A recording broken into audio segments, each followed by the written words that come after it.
Hello once again, and welcome to our another episode of ESSAC Knowledge Sharing Series. We'll give it a few minutes for guys to join in, and then we'll kickstart our conversation for today.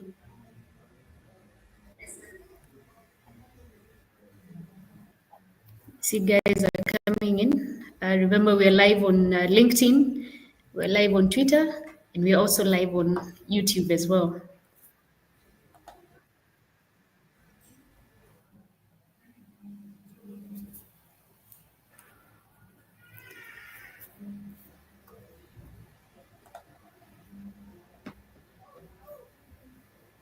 Karibuni sana, karibuni sana. I see some guys are joining us on YouTube. Karibuni sana.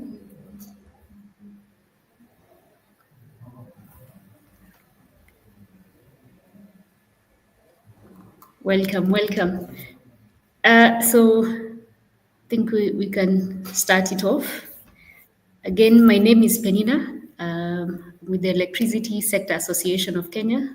We are an association of private investors in the electricity space in Kenya with a membership of around 48 members, drawn from IPPs, law firms, project developers, financiers, consultants, and all, as well as C&I, players in the C&I space. That said, the knowledge sharing series is a program we started earlier on this year. We've had 6 episodes so far. And the mandate or the idea behind it is to demystify the electricity sector as is. So many people tend to shy away from conversations in the around the sector, largely because they don't understand them or they find them a little bit too complex. And so we found this. We started this series as a way to demystify and to have conversations that will break down these complex ideas about the sector from the experts, breaking them down to everyone. I would say Mwananchi, but we have Nyasha here from not the region. So to everyone. And so we've had 6 episodes so far, all touching on the sector. And today will be an interesting one. We have a very interesting panel. I will not introduce them. I will leave them to do that. But carbon markets. Not so. I also don't know much about this space, so I'm also here to learn. I will not even attempt to explain what this topic is about. I will not. I will let the experts do that for me and do that for all of us. And so I will hand it over to our moderator for today, Sandra. Sandra is not new to this platform. We've had her before on a green hydrogen conversation, and so we are pleased to have you here. Karibuni sana, and Sandra, take it away. Thank you, and thank you everyone for joining today's knowledge sharing series. Thank you to the ESSAC team for organizing this and for having me again. My name is Sandra Banda. I'm a technical advisor at GIZ Kenya, mostly working under the hydrogen projects and also the renewable energy projects. As Penina has mentioned, I'm not new to this series. So I'm more than glad to be able to contribute, but more so today, moderate and guide this discussion on how private sector can leverage on carbon markets. I will now let the panelists introduce themselves. I'll just call out your names and you could give a brief introduction, your background probably with carbon markets, your region, because we have someone who is not from this African region, so it's going to be an engaging discussion. We're going to go through some very basic discussions. We promise not to overcomplicate this session. So Penina, trust me, we are hoping that by the end of this, you'll be able to explain carbon markets to a high schooler. So we'll start with Brian. Please introduce yourself, then we'll go to Dennis, and then we'll go to Nyasha. Thank you. Thank you, Sandra, and thank you for having us as well. Thank you to the SFT. My name is Brian Mishani. It's my first time on this side of the session. I've been on the other side as an audience member. I have about 8 years experience in the energy sector. Most of it has been in the Transmission System Operator's Office, specifically working with the operation of the Kenyan grid. Additional to that, I've had about 4 years experience with climate finance and carbon markets. That's the measurement, reporting, and verification phases. I am a certified carbon auditing professional by the Association of Energy Engineers.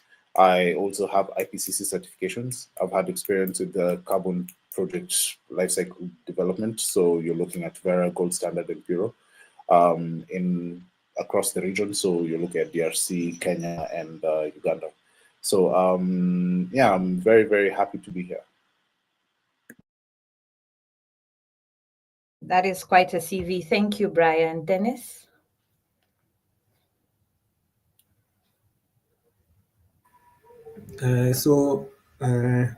Again, first time on this side of the webinar, so if I sound a bit nervous, I think I'll get over it very soon. So my name is Dennis Lubanga. I've been in the energy industry for quite a while, say nearly 8 years also. So I've had experience in the renewable energy space, solar PV project development. I also ventured a little bit into mini grid development. Then now moving into the carbon markets, I did my certifications ISO 14064, which is about managing greenhouse gas emissions. And also I did my training in carbon audit professional. Yet to do my exam, but I think, yeah, I'm yet to do my exam on that. So I think for now, I'll stop there at the introductions, but I think we'll have further discussions going forward. Absolutely. Thank you, Dennis. And Nyasha? Hi, everyone. Thank you, ESSAC, for arranging this platform. I am a policy consultant at NZIJAO Africa Initiative. We are a policy think and do tank based in Kenya with an Africa focus on renewable energy expansion that's just across Africa. I have a background in regulatory work and policy in the US. I had a stint there, and now I've joined efforts to look at how can we light up Africa and realize development outcomes in line with our interests. So I'm looking forward to engaging you all and getting to learn a bit more. And yeah, glad to be here. Thank you, everybody, for that introduction. And so we're going to start with the basics. We're going to I'd want our panelists to define for us all the abbreviations and all the many words, whatever we hear about carbon credits, what voluntary carbon markets, what's the difference between a credit and an offset, what does IPCC do that what does UNFCCC do? What's the difference between them? How are they involved in this market? So I think I'll start this with Brian to sort of and then please feel free, Nyasha and Dennis, to come in after this, set the scene for us. Just start with the wider part of the funnel here. When we're talking about carbon markets, from the regulatory bodies down to the simple definitions that we hear that encompass this entire what can I say, ecosystem of carbon markets. Please, Brian. Okay. So let me start off on painting the scenario behind climate change. So what happened in the 60s, there was a discovery that raising carbon dioxide levels in the atmosphere led to increased global average temperatures. And this was a phenomenon that was investigated quite keenly. And to facilitate this investigation in 1988, the IPCC, or the Intergovernmental Panel on Climate Change, was founded specifically to focus on the climate science side. So they identified the gases that are most responsible for greenhouse gas emissions, or for global warming. And they categorized these gases and they studied them. And they said that this gas has a particular value compared to carbon dioxide. So from the findings of the IPCC, which was now the science-based side, the governments decided to take some initiatives towards mitigation of anthropogenic emissions, which is human-based emissions. So now, pursuant to this, the United Nations Framework Convention on Climate Change, or UNFCCC, was founded, the first convening in 1995. So its entire purpose was to start aligning government action and global action towards climate action. So the Frameworks Convention now then built into all these different platforms that you see, all the way down to the Clean Development Mechanism in 2005, which was the first mechanism on which emissions were quantified, and then you could start trading them based on the global market. So that's just a very brief definition. Please come in, Nyasha and Dennis.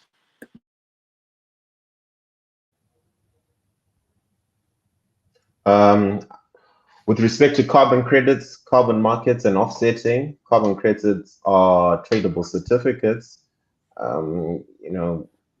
Yes, as you imagine, it's more also like a digital certificate that can be issued within a few hours once credits are approved. They're reduced to 1 metric ton of carbon dioxide equivalent from the atmosphere. So there's a way they calculate and look at how proportional are these to a carbon equivalent so that they can measure it according to 1 metric, but applying across different greenhouse gas emissions. They're generated by verified carbon projects that meet specific standards. They meet certain type of activities, forestry and land use, renewable energy, household and community. And these carbon credits are traded in markets where individuals, organizations, even governments can purchase them to offset their emissions. They usually fall into a format of compliance markets or voluntary markets. Compliance markets are more in the form of when governments establish these markets with regulations requiring certain industries to limit carbon emissions through financial incentives. You can also note this on your flight tickets or your bookings. They give you an idea about how much emissions involved in your trip. With voluntary markets, these markets operate outside of government regulations. Individuals and companies voluntarily purchase carbon credits to finance projects to avoid or sequester emissions. So when we now look at carbon offsetting, it's a process of compensating for emissions that a company or country hasn't yet eliminated by funding emissions, reducing projects elsewhere. So you can look at the case of Germany or the US purchasing credits from an entirely different market, Thailand or in Kenya or in South Africa, across the world, to balance out, to realize the concept of net zero, which often relies on carbon offsetting. Okay.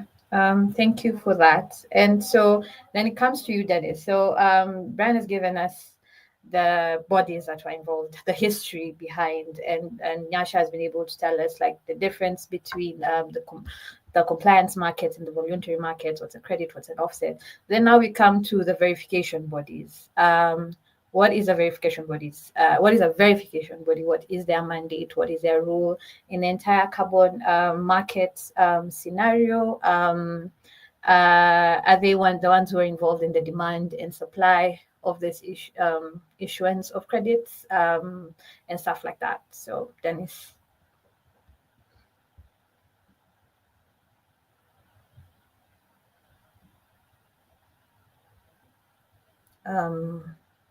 He's frozen. Am I the only one who's seeing that? No, you're not the only one. Okay. I thought I was frozen. Probably we'll give Dennis a moment to come back in, but maybe Brian, you can finish that. You can just close that discussion for us on the VCUs, on the VZBs, and yeah, what's their role? Yeah.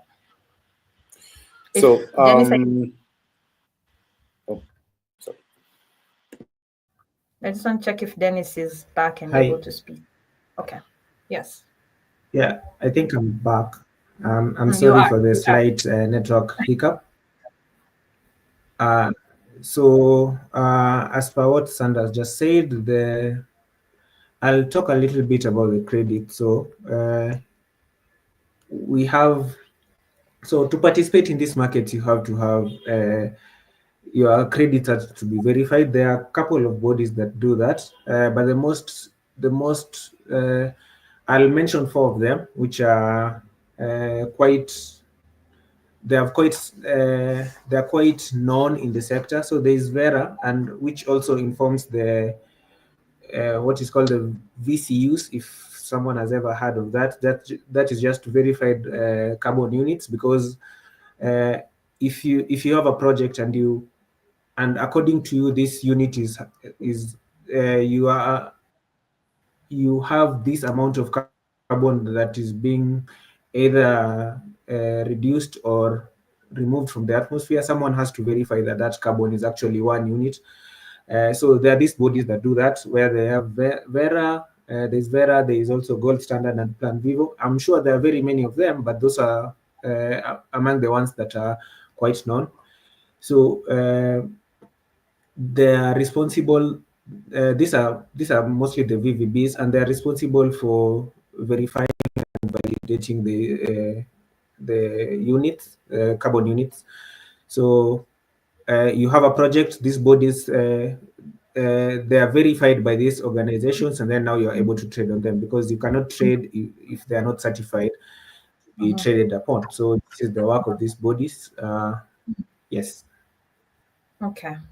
Thank you. So I hope now we're with the audience as well. At least we have an idea as we continue mentioning some of these abbreviations or some of these words. I hope now you have a basis of what some of them mean.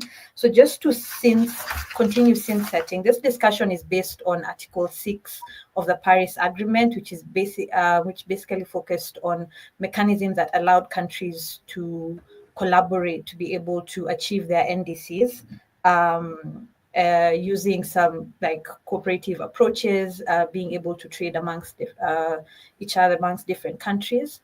And so that is where this whole conversation stems from. So just to give also a bit of background on what has happened in Kenya. In 2022, Kenya was the second, I think it was the second largest issuer of VCUs after DRC. This is as of 2022, so probably we'll get maybe different statistics as of now. And most of our credits come from nature-based projects. So this include forestry and land-based projects. And so that is, Kenya has been has had some what can I say, has put some steps forward into this market. This year, it also launched its carbon market regulations. There was also the guideline book for the SMEs that was launched by Kenya. So there has been some activity around this. And so I take this back to the panelists and to bring it down now to the ESSAC audience and even the wider audience who are still not members of ESSAC, but who are still interested. If you're in the private sector, if you're an SME, or if you're just an enterprise trying to see how you could use carbon credits for your business, why is this an important topic for this sector? Based on the fact that according to the Kenya Carbon Market Guidebook, they do say that for the private sector is one that is probably will be responsible for being able to what can I say, fundraise for climate finance. So there needs to be different avenues. I want to believe that there are different avenues that they can do this, not just through probably debt financing, which has been the regular way of fundraising around this market. But is there a way? How exactly can the private sector tap into this? And so I will start off with Brian again, and then feel free, or anyone, Yasha, Dennis, please feel free to come in. How exactly, now if we narrow down this conversation to the private sector, what exactly are they looking at leveraging from this discussion? Okay, thank you for the question. And first of all, I'll talk about why it's important for private sector to even consider why carbon markets are important, or as well as climate action in general. So number one, you have additional revenue, which is usually what most people are talking about when they're thinking about climate finance. You're looking at it in terms of how, because I've conducted these activities towards mitigating my emissions, can I get credits and sell them and then diversify my revenue stream for a particular project?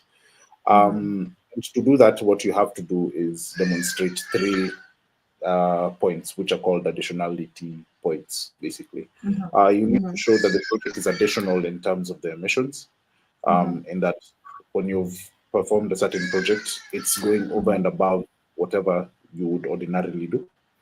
You have to show regulatory additionality as well, which basically says that if you're complying with the national regulation, then you're not really market for carbon credits. And the third thing is financial additionality. It may be that the project now makes a separate stream viable. So it may be that if you're looking at, say, changing from manufacturing cement from ordinary Portland cement towards using pozzolan, that process becomes more financially viable. But that's the first thing. You're looking at the additional revenue side. Number 2 is now compliance. You're looking at it in terms of regulatory compliance. If the country has targets to reduce to net zero by 2050, and that's a compliance target, then that's something that you need to start working towards. The third one is public perception, which of course is positive. You generally speaking, with more and more people being aware of climate change, it becomes a conversational point that then draws people towards your brand. And the fourth, which is probably the biggest one, is access to market manufacturers. So, for example, if you look at Europe, you have mechanisms such as the carbon border adjustment mechanism.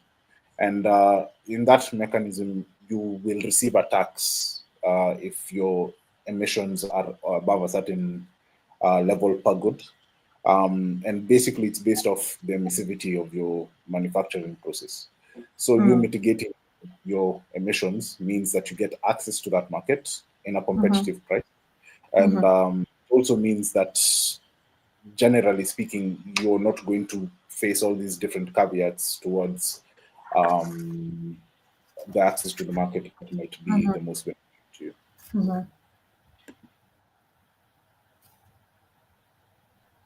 And so, Nyasha, then I come to you. Then, how exactly then can Kenyan private sector companies or even regional private sector companies, SMEs, take advantage of this, mentioning what Brian has said of how they can leverage on the markets? Then how do they actually get into the space? And before you answer that, I would just like to remind the audience that we'll be posing some questions to the panelists, but also please feel free to add in your questions in the comment section. We'll pick them up as we go.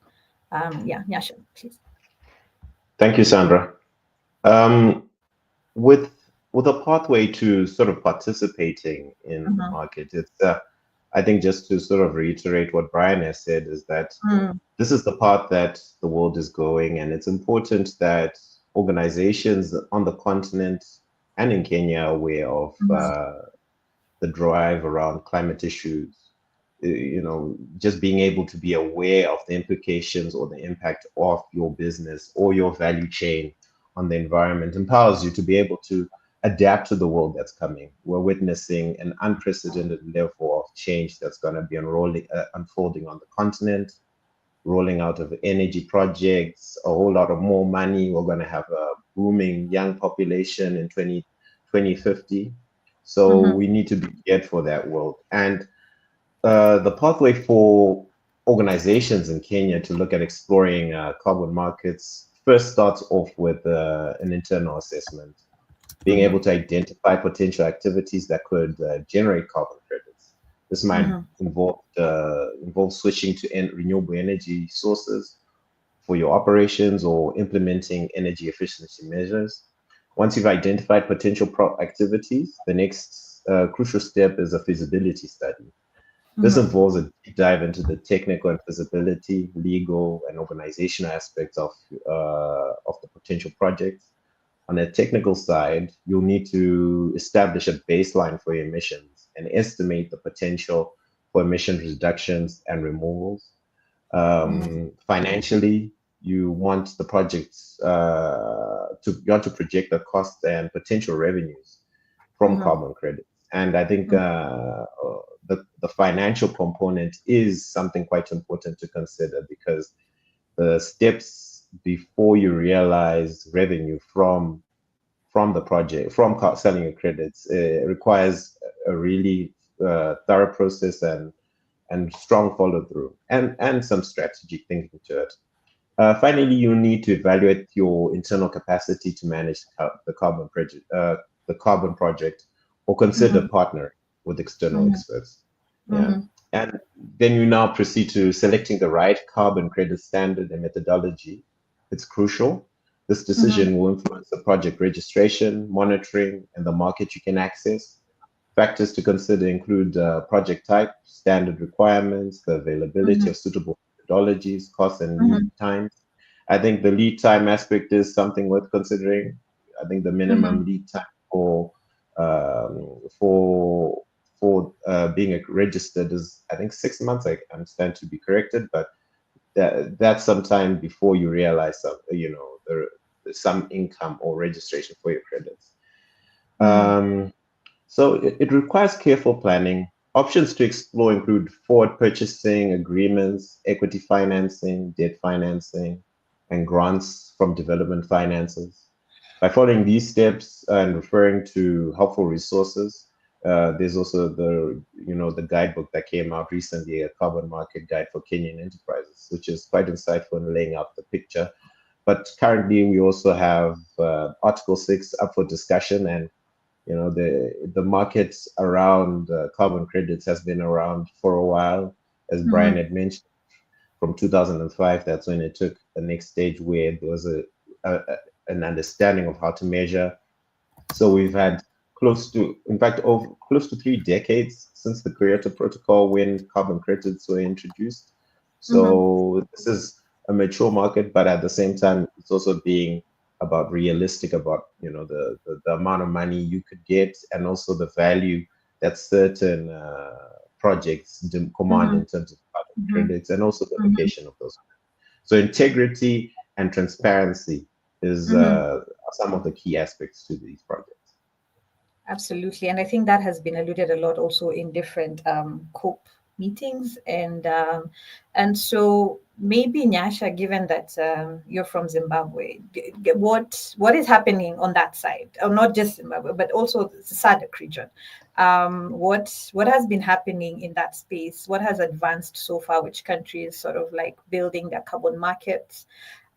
Before we even now come and also now probably speak to Dennis and really asking, if I have solar on my roof, can I apply for credit in Kenya? But yeah, Nyasha, go ahead.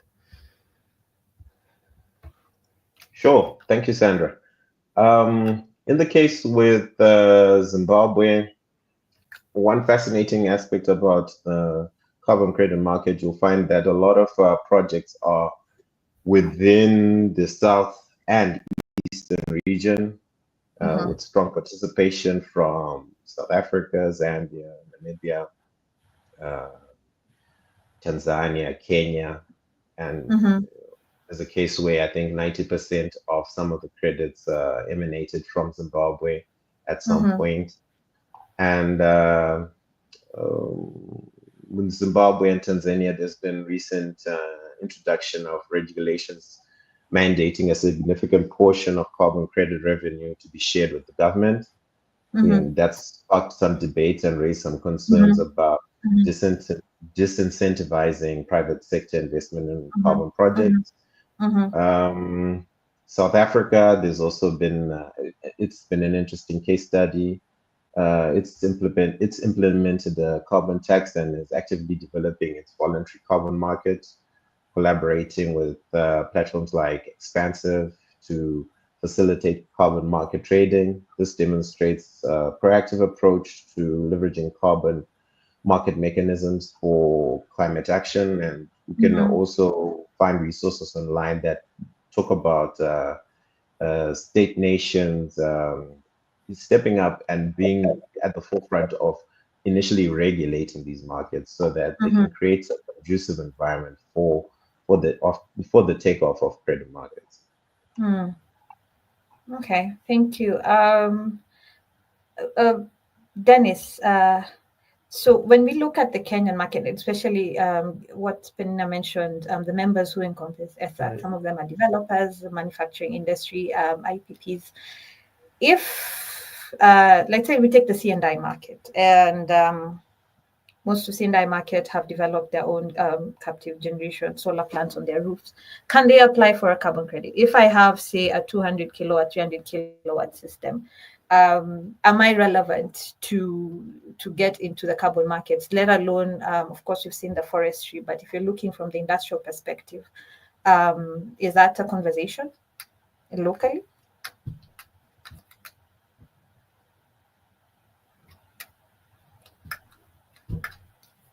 Dennis, can you hear me? Yes, I can hear you, Sandra. So what happens? I think in the industry, as we have been doing quite a few audits in energy audits in the industry in manufacturing places, so we get such queries that someone is asking that he has done a PV plant or a solar or any renewable energy source. So what is the facility looking at in terms of credits and how they can go about them? First of all, I'd like to say that it's a good thing that people are doing energy projects, but now the context for claiming credits in such a situation will depend with a lot of things. For instance, in Kenya, we have to be aware of the fact that when you're moving from the utility supply to probably a renewable source, the utility as it is, and probably even Brian, who works for the utility, can confirm that the utility as it stands now in Kenya has a very high percentage of renewable sources being injected into it. The percentage varies depending on who you talk to. The regulator, EPRA, puts the number at nearly 89, but it's usually plus or -5 depending on who you talk to. So you have to be aware of the fact that, first of all, the grid is pretty renewable. So there is an aspect of additionality that you have to deal with. So it's a communication that you can start depending on what your supply is, because at some point, depending on the facility, there are facilities that are running purely on a generator. So you are dealing with a fuel switching situation where you're moving from a fossil fuel-based energy source to a renewable energy source. So you can actually account for your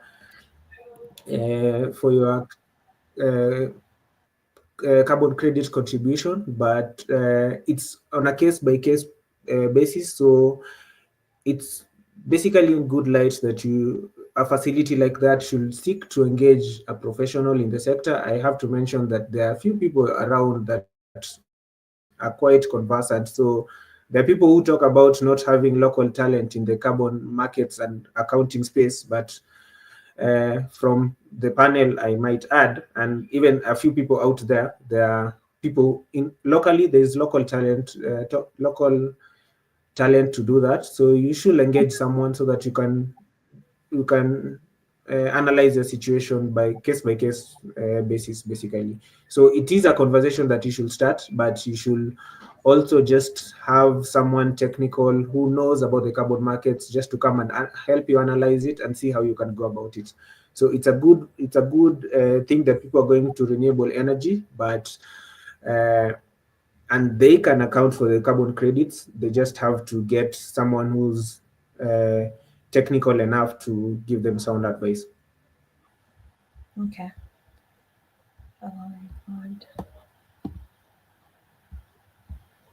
Okay, thank you for that. And so with that being said, I know there is a PDD process, which is a project design document that which is a critical component for the registration and validation of emission reduction efforts.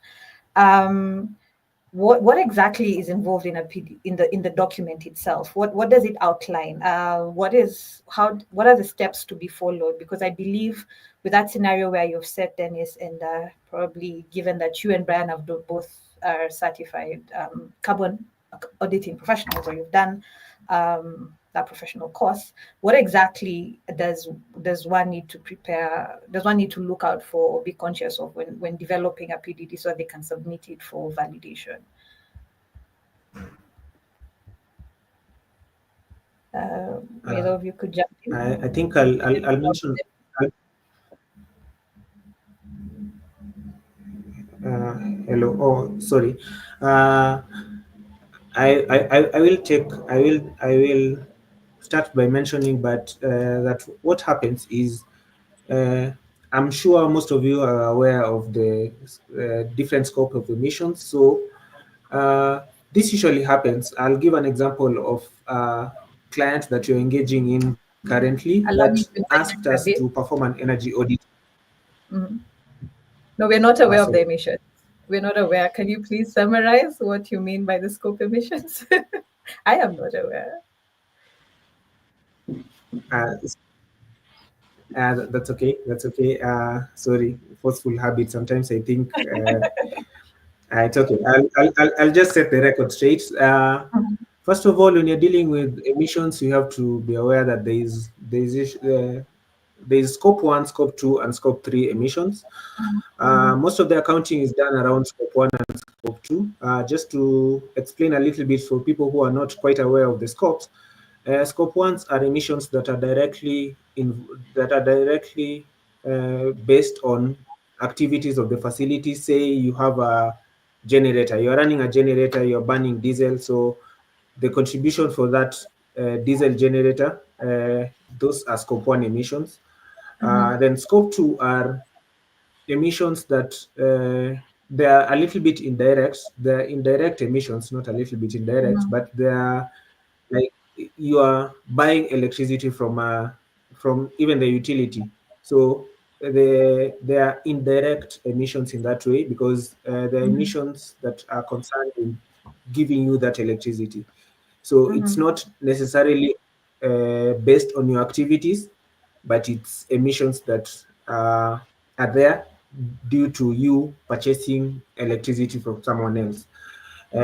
Scope 3 are a little bit trickier in terms of accounting, because they are also indirect emissions. For example, if members of your organizations are traveling, for instance, they will take a flight to wherever they are going. So emissions due to that,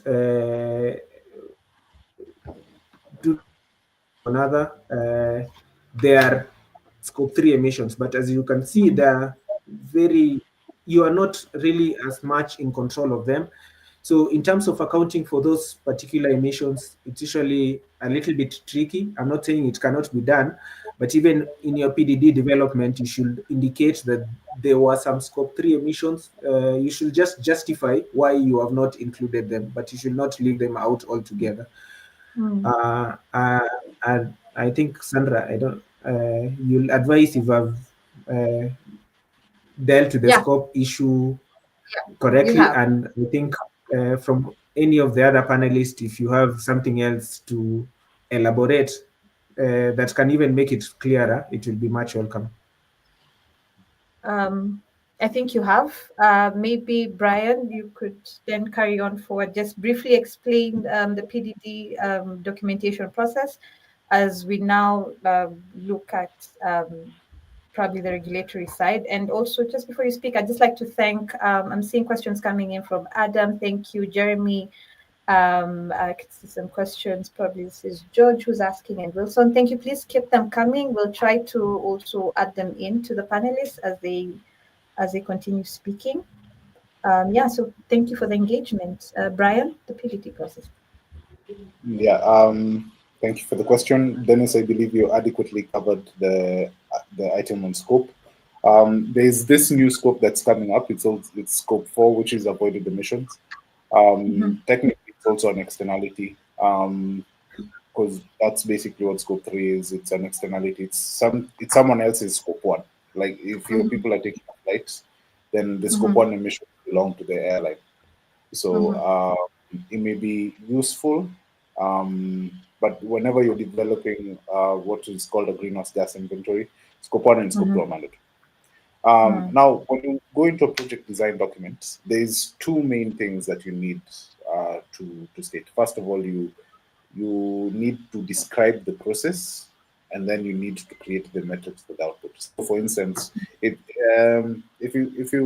the process is like, I would like to change my fuel from diesel. Like, let's say you're a person who relies heavily on your own captive generation for a sensitive process, and you say that you want to switch your fuel from having a diesel generator to using solar, for instance.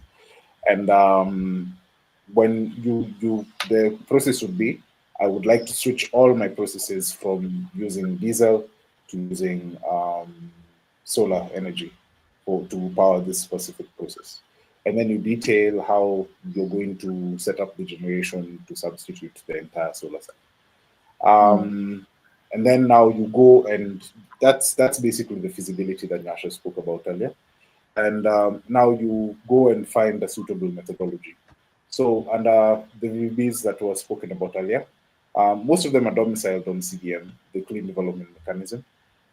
But they also have additional requirements towards retirement of credits. So basically, what the credit is used once, it's kind of like a single-use bullet. Once it's issued, it should be retired to prevent double accounting. So the main work of the VVBs is to validate your process and then verify your output. So then, like, let's go back to the side that you've switched from your diesel generator to your solar. You've described the methodology. Then now the process or the output would be how much energy has the solar given you, and how much has your diesel generator run. So if you've run your diesel generator 0 during the year, then you're accountable. Then you can say this project now will claim all the credits specifically from the diesel generator. And then they come and check on the process, and they say, okay, yeah, this was the reading before, this is the reading after. We saw that the diesel did not change. So we say that this process has been verified, and the process has been validated, and the output has been verified. So we will give you a VCU. Now, you as a person who owns the VCU go into an electronic trading platform, and similar to bonds and stocks, willing buyer, willing seller. If you're selling above, two options. Either you get a bilateral agreement, like a forward contract, as Nyasha also spoke about, in which you get a single large off-taker to buy most of your credits. For example, with Kenya, there's quite a number of people who buy from Kenya, and mostly from the red projects, the land use change. So you have guys like Netflix buying, you have a few other large companies playing. But yeah, that's the general process. You do that process. Yeah. Sandra, before you come in, I wanted to just highlight the point of retroactivity, to highlight that, you know, credits could be the opportunity to apply for credits can also apply to projects that have already started. So the scope of projects is not just projects you can initiate from tomorrow, but projects that you may have initiated before. And I think getting as much information to get an idea of what type of projects and the process is very important to be able to sort of see how expansive is the opportunity within your organization, within the future projects you have. Okay, thank you for that, Nyasha. And so then now we have, I guess, since we've seen the how, the what to do, the who to go to.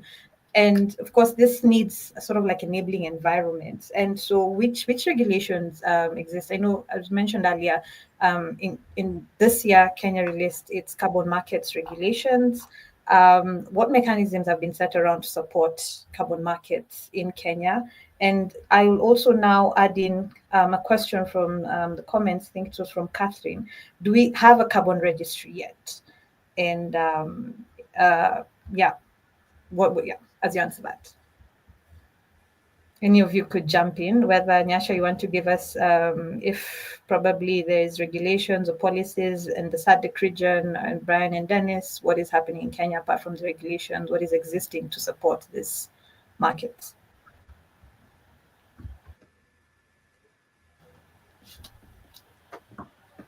So, speaking from the Kenyan perspective, the emergent regulation on climate finance specifically is trying to promote access to market, but you're looking at it mostly from the perspective of the government wants to go through the validation and verification process. And most of these projects will actually be based off CDM methodologies, and most of these will be inventory. So basically, the country has develops our own nationally determined contributions, and all of these have targets. But at the end of the year, basically given a cap of the emissions that you anticipate to have as a country. And if you're below that cap, then you can trade them, which is the definition of a cap and trade system. Later on, it becomes a cap and invest system. So the local regulation is looking to promote, to enable more and more cap and trade systems. And they're going to tie them into the compliance market in this particular sense.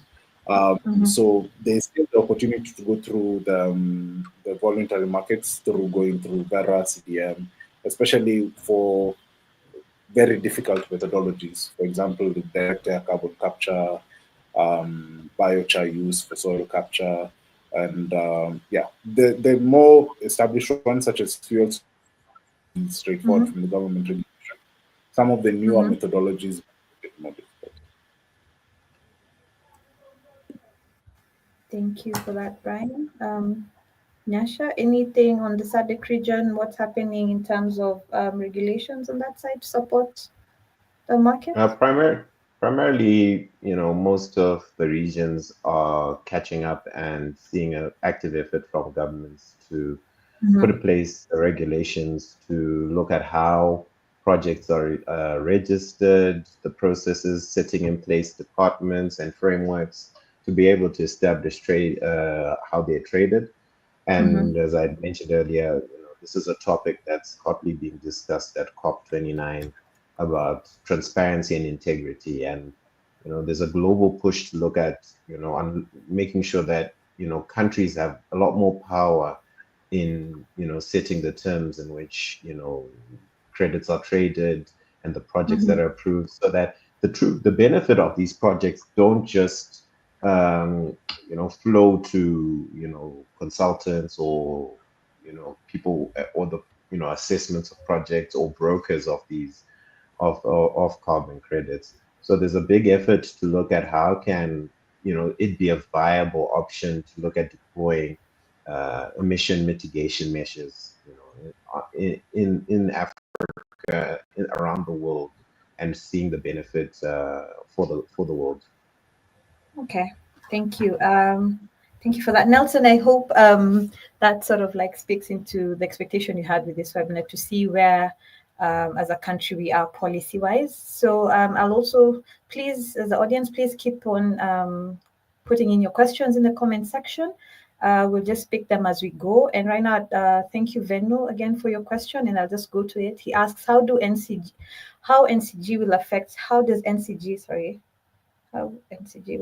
calculation of emission credits? So how does NCG affect calculation of emission credits for geothermal power generation?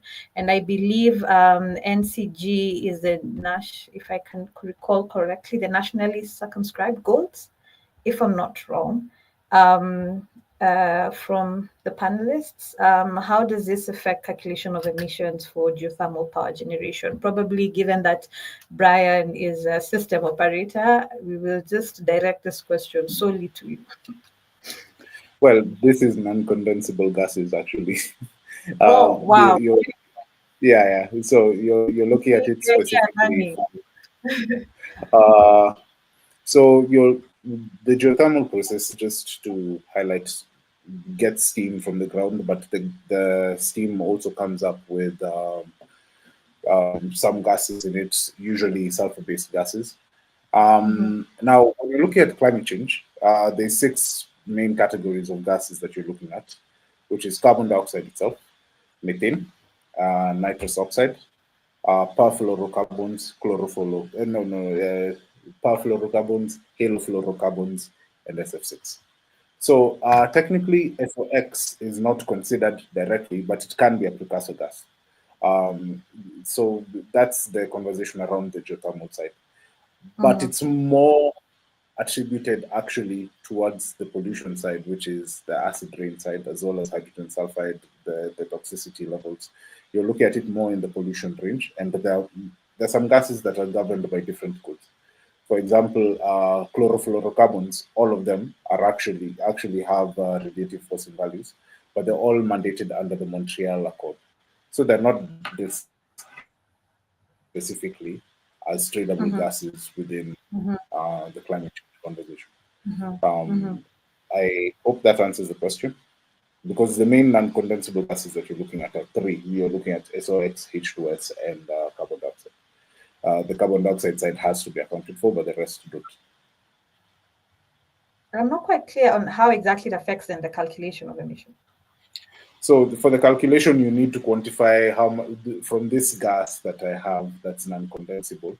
Basically, after the generator, after the geothermal generator, the water is condensed, and then when the water is condensed, there's usually a bit of gas that's left in the after condenser. That gas is usually vented, but it goes through a whole set of sub-processes before being vented.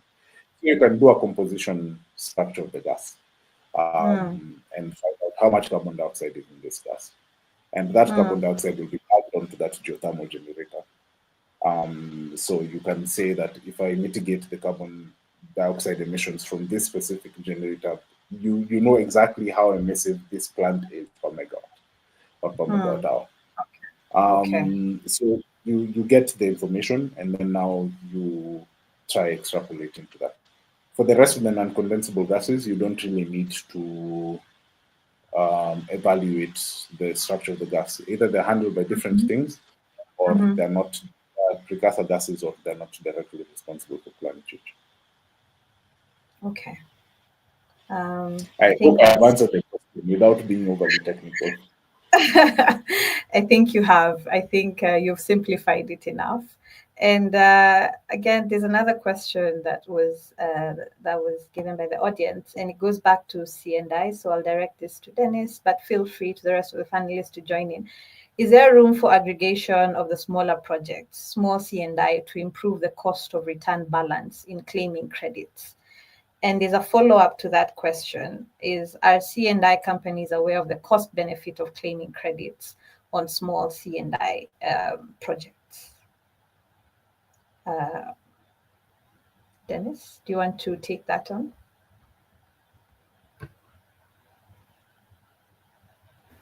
Yeah. So again, when it comes to C&I, the C&I space, I said it's by case by case basis. So if you want to aggregate some small projects, you see, if ownership of the credit is also an issue. So if it can be agreed to, if you can join them to make, if you can join them and then submit them as one project, it is okay. But then again, you have to remember the fact that in the Kenyan space as it is right now, I think we had already talked about this. The grid is pretty much very renewable. So if you account for that, and then now you calculate based on that, it is something that can be done. Again, it's a bit tricky because of the grid composition as it is right now, but it's something that can be done.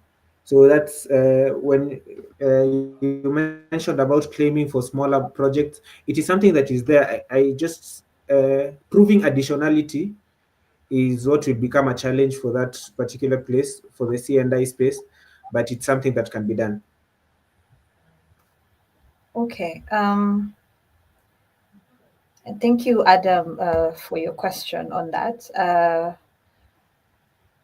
And Adam proceeds to say, as Dennis rightly mentioned, the emissions reduction in Kenya is quite moderate given the low carbon grid, and there are verification costs associated with that. And so this also now brings me back to the cost implication of the whole carbon market scenario. Nyasha, what would you advise, or what would be your take on how SMEs could approach this particular issue on costs associated with developing carbon projects, and what advice could you offer them, particularly given that it could be small to medium to large enterprises? Thank you, Sandra. My advice to any enterprise that would be considering pursuing carbon credits is definitely invest time to understand the terrain, because what carbon credit, pursuing an opportunity to sell carbon credits is to commit to a process to assess the viability of being able to sell carbon credits at a future point. So you aren't too sure about the future price. So it's quite important to be able to have a really good understanding of the terrain, the market, the state of regulations, and being able to also look at, what are the outcomes or pathways being considered by other players in your sector, because there isn't exactly, an alternative pathway for following this path when you're unsuccessful. But being able also to consider alternative partnerships, partnering with other individuals pursuing similar projects, looking at best practices that you could adopt to look at how you could realize a carbon credit project that matches your interest. So it's attainable, but I think definitely doing the work, the back work, to look at and understand the terrain and its fullness and the opportunity it offers to your organization. Okay. Thank you. Thank you for that, Nyasha. Let me go back to some of the questions again that are being posed. I asked Catherine, I remember, I don't think we've tackled this. Is there a carbon registry yet? Are we aware of this? Is it existing? And if it doesn't, is there a need for it? And what would be its role of a carbon registry? I know as GIZ, we are working to support Kenyan government on developing this registry, and I think it's in the pipeline of being developed for Kenya. So that's what I can say, at least from the development organization perspective, development cooperation perspective. But yes, that's what I can say in terms of the Kenyan carbon registry, but also maybe again hearing your perspective on what role do you see a registry playing in this as it is in the process of being developed? And is there one, Nyasha, probably in the SADC region? Any of you can talk about that. Yeah. So for the Kenyan context, I do not believe that there is a current registry, mostly because the regulation is new. But for the PDDs, yes. For the VVBs, apologies. Yes. When you're going through any of the electronic platforms, you can see this is the approximate number of VCUs that exist in the world, and this is how many are being retired at any given point in time. So it's basically like how much stock is there and how many people want to buy it at that price. So for the local registry, not too much, but the closest we have to that is our NDCs. So from the local perspective. Okay. Yeah, so just as I mentioned, as a development corporation, we're trying to support the government in developing this, and hopefully we hope to see its impact in the next coming year. There was a question on additionality, and I know, Brian, you touched on this. So Wilson, thank you for your question. Wilson asks, when it comes to forestry, how is the additionality coming along, since some forests exist with no danger to them, yet someone may show up and say he or she is protecting the forest, hence claiming the credits? Isn't that greenwashing? And also, Wanjohi Theory, thank you for joining us, and thank you for your question. Yes, we talked about the additionality challenges, but no, we talked about additionality, but not the challenges. So also, as you tackle the panelists, as you tackle Wilson's question, Wanjohi is equally asking about the challenges facing carbon avoidance projects in terms of the additionality factor, given that the ACMI amended its principles to align with this. So maybe start with Wilson and then go to Wanjohi's question. Yeah, let me answer the first one about the forestry projects. So different projects have different costs, different cost per project per credit. So the lowest cost is actually forests remaining as forests. The cost is about $4. Basically, the additionality concept is not that high on it, correctly as you say. But reforestation projects have better rates. Mangrove repopulation has better rates. And now, when you're looking at it in terms of Sub-Saharan Africa, yeah, most of our projects are from land use changing forestry. But the potential towards the industry side are significantly large. You're looking at a bit in hard to abate sectors, especially. Find ways to substitute into cement manufacture or steel manufacture or process for something that's quite difficult. Then the cost of those credits is actually higher in the market. Yeah. So, and most of the forests remaining as forests anyway end up in the compliance market from the government in that particular definition. So for the second question, could you please repeat it? Have the experts weighed in? It was Wanjohi is asking, have the experts weighed in on the additionality challenges facing carbon avoidance projects, read mitigation projects, given that the ACMI amended its principles to align with this?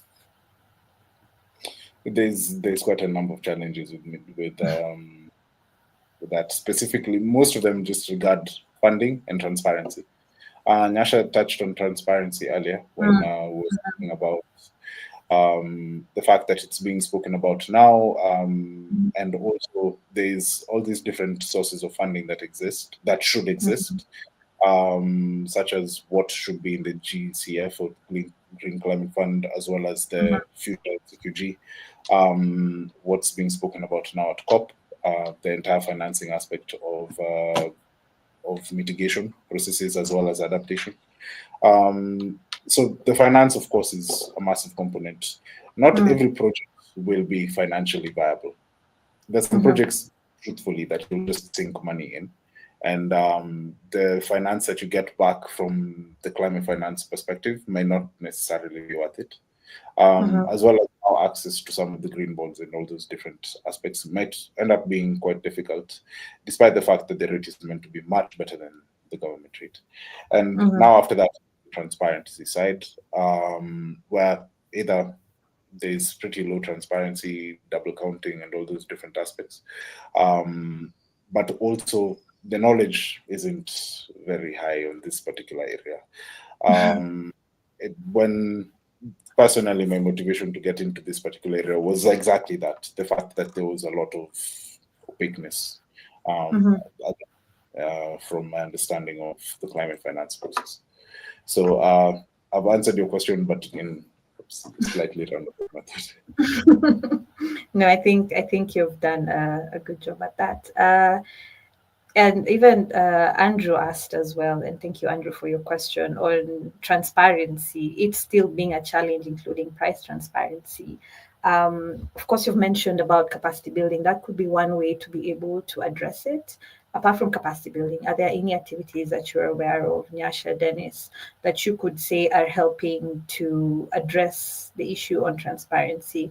And if there's none, also, what would be your recommendations from your perspective, from your expertise, and from your experience?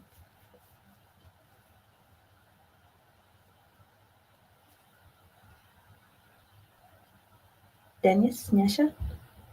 Dennis or Nyasha, please feel free. Okay, so Yeah, to address the transparency issue, I think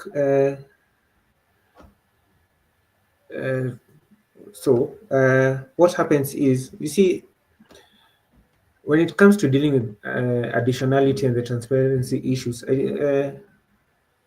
maintaining just a minute, let me it's so okay, as I was saying, when you're dealing with additionality, transparency, because transparency is a huge thing when it comes to dealing with the additionality concept. So sticking to the I wait, let me compose myself. I think let Nyasha take a sweep at this first. I think No worries. sorry, No worries Sandra. at all. No let worries. Sandra Thank you. start first. Yasha, what do you think about what could be done? What is being done? What could be done more apart from capacity building that government and different sector players could contribute to solving the transparency issue around price transparency around carbon credits? Definitely in markets where they lack transparency, there's some people who know a lot more than other individuals, so it creates a problem of information asymmetry. So you'll find some people be able to move quicker than everyone or take advantage of an opportunity and position themselves to be able to extract the benefit or the opportunity, quicker than the rest of the market. And I think there's an important role that dialogue and stakeholder engagement plays to be able to expand the dialogue and understanding around carbon markets, to be able to localize it beyond just the documents that are online, to be able to, for people to understand it in their own terms and look at how can they be able to realize the benefits of these projects. I think definitely having opportunities, regular opportunities where people can give updates about the current trends, developments, because the issue of integrity and transparency is something that's being worked on currently, and that will determine the scale and volume of participants in their market. So being able to build the conversation up, continue to have further engagement on it, and being able to understand what are the dynamics unfolding on the ground. I think also there's an opportunity for regulations to catch up. We're trying to move fast to keep temperatures within 1.5 degrees Celsius by 2030, and our regulations and our actions need to match up with the efforts that will be on the ground. So in our interest to look at positioning ourselves for a cleaner world, we need to be robust as private players or as regulators, as policy thinkers, to be able to be in at the right place at the right time.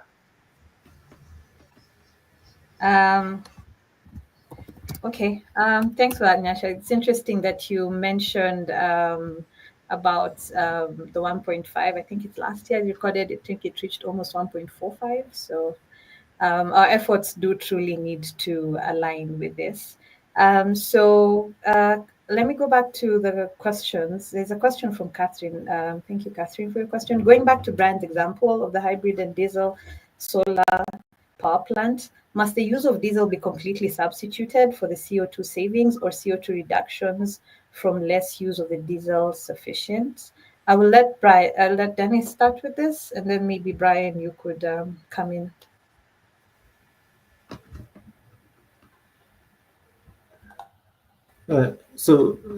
Regarding such a project, I think when you're developing the PDD, you have to list how the situation was before you got into the project.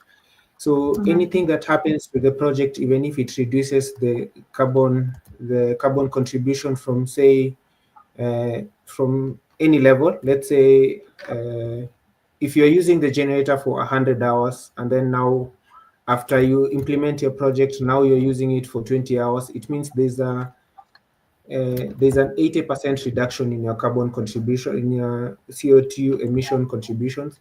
So in your project, if you document that change, then you can account for that and quantify it as the carbon credits, which will then be sold for that particular project. So you don't have to do complete removal of, let's say, a fossil-based generator to claim for carbon credits, but any change is good enough for this fight against climate, against destruction of of our environment. So whatever you can account for, that is what you claim and trade with. So to answer Catherine's question, must the use of diesel be completely substituted? Would you say then it's a no? It's a what works for you scenario then?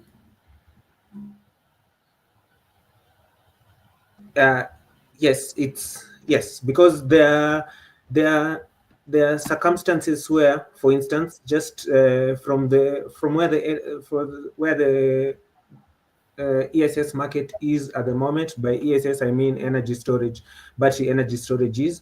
Battery energy might not be financially, it takes a lot. It's quite expensive. So a developer might have capacity to put a certain amount of bank of a battery bank and not enough for the entire project.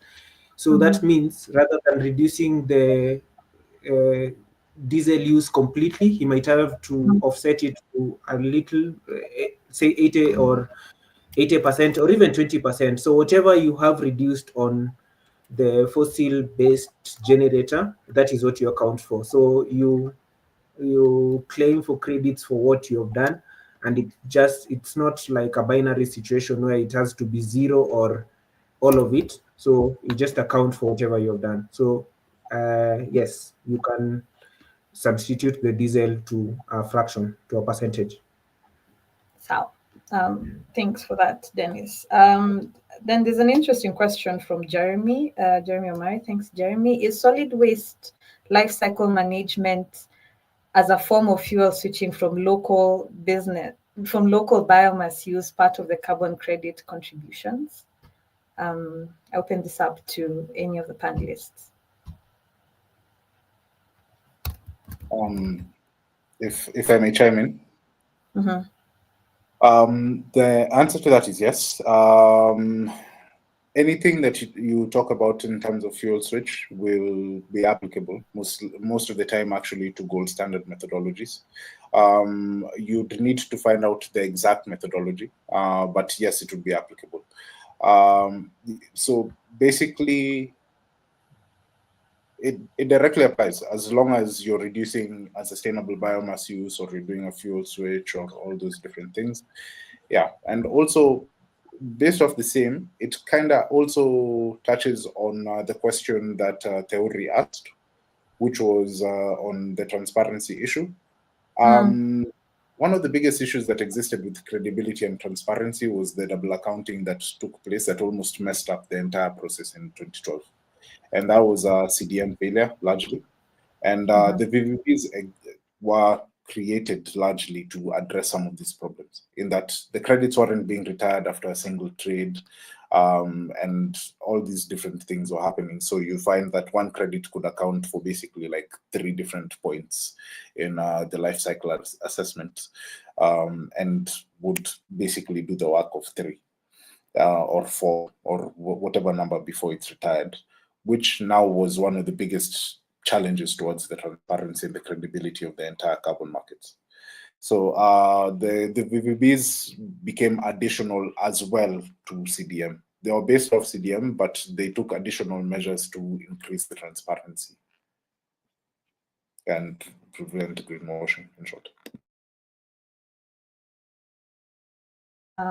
Thank you for that, Brian. Any more thoughts on that, Nyasha or Dennis? Given that it's now fuel switching biomass, any additional thoughts?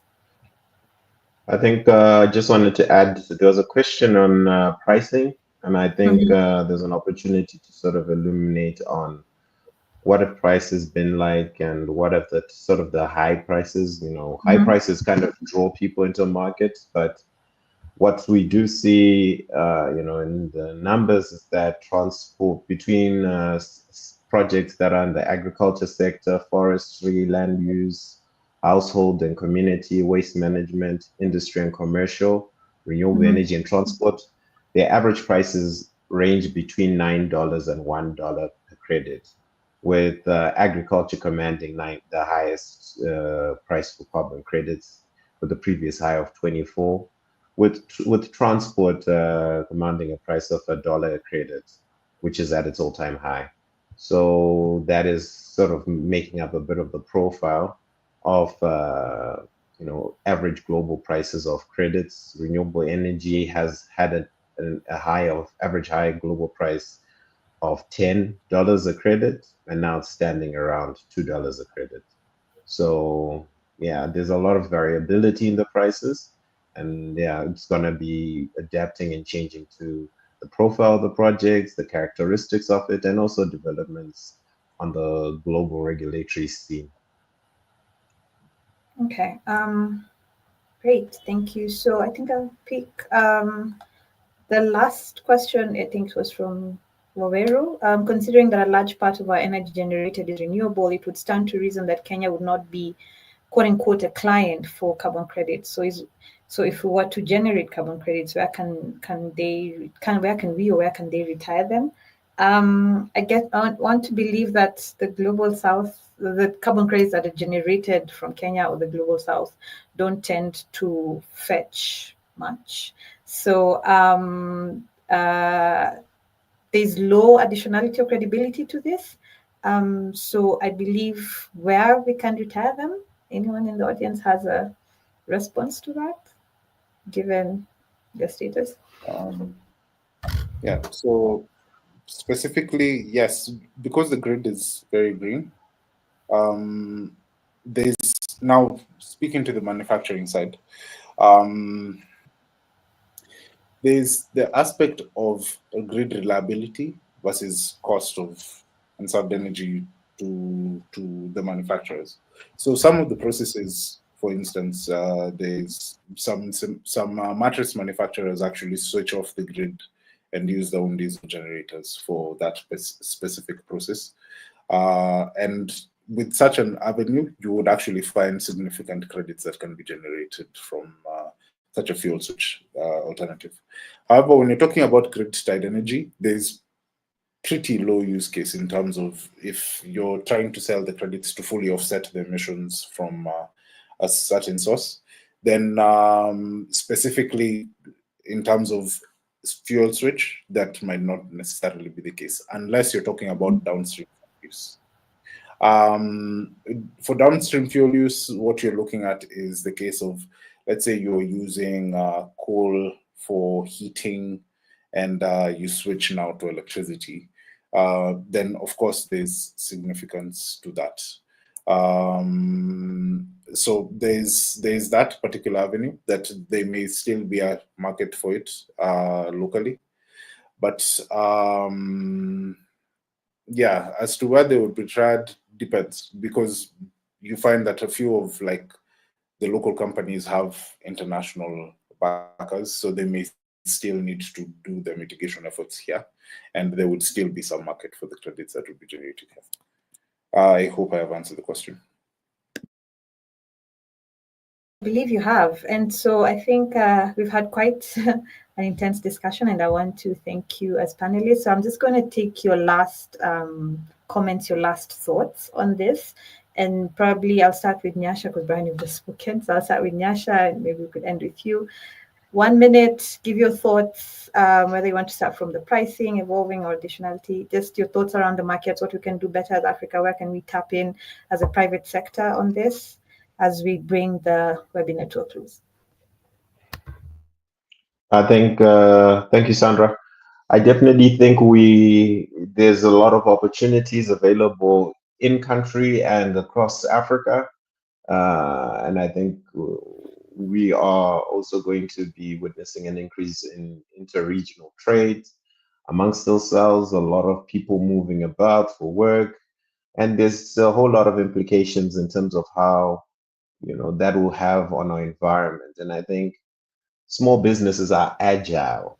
They're able to, deploy themselves and go and assess opportunities much, much quicker, and be able to also be in connection with the local community and being able to understand the needs and opportunities that are there. So I definitely want to point at the Africa Free Trade Agreement, how that's going to be rolled out in Africa, the opportunities and resources that we're going to have, and looking at already Africa has a problem in terms of how it's evaluated and perceived in the market. And when we try to command for the best price for what we offer on the continent, we need to be well informed about how we tell our story, how we structure our organizations, and the value we give, and being able to continuously demand, what's best and what's of value for ourselves. And I think from that point, we can be able to see really interesting outcomes for the continent and for Kenya. Okay. Thank you, Nyasha. A very key point on how we tell our story, and also just banking on what Dennis mentioned, also our own technical capacity, being able to do it ourselves, and relying on our own internal capacities and our own experiences in driving the market. Dennis, final words, final comments? I'll base this on what a question from Jeremy and also the question about the generator. I think how the market is and how you participate in the energy and the carbon market, based on, you have to realize that any small change that you're doing in affecting the emissions is quite welcome in the carbon market. And if you can account for it and develop a PDD and just account for whatever changes that you've made, it is something that you can actually claim for. I'll give an example just to back that up, that something like fuel switching, even if you have a diesel truck running, doing your errands with it, and you change the fuel source from pure diesel to biodiesel with any percentage of either 80 or even 20% of diesel, the emissive characteristics of pure diesel and for biodiesels are quite different. So the change will be small, but you will still have saved the environment. You'll have less pollution to the environment. So it's something that you can claim. So just to answer that, it doesn't need to be a complete change of your systems just to go from, say, fossil-based generation to pure renewable energy. It just has to be a small change, and if you're able to account for it, put it down and have it verified, then it's something that you can use to participate in the markets and get a little bit of financial injection into your enterprise, basically. So markets can range from as much as hundreds of units to a slight change, but it's something that we should embrace and just try to find somewhere where we contribute positively to our environment moving forward. Okay, thank you, Dennis, for that. Any change you do is still big enough. That's what I'm taking away from that. Brian, any closing remarks? And as you close, do we have a baseline units in Kenya, globally, where we can say, okay, from here, I know Dennis has said any small change is still effective, but in this discussion, do you work from baseline numbers where it starts making, as energy experts like to say, techno-economic sense? So, first of all, I'd like to thank Kumar. And then I answer and then I comment. So I'd like to say thank you, first of all, to the wonderful moderator and to the panel. Now, to answer your question, specific for the grid, we don't have a baseline emission factor. The emission factor that was developed was back in the day when we were doing our first indices, and it hasn't been updated. And there's a lot of dynamics that go into it, like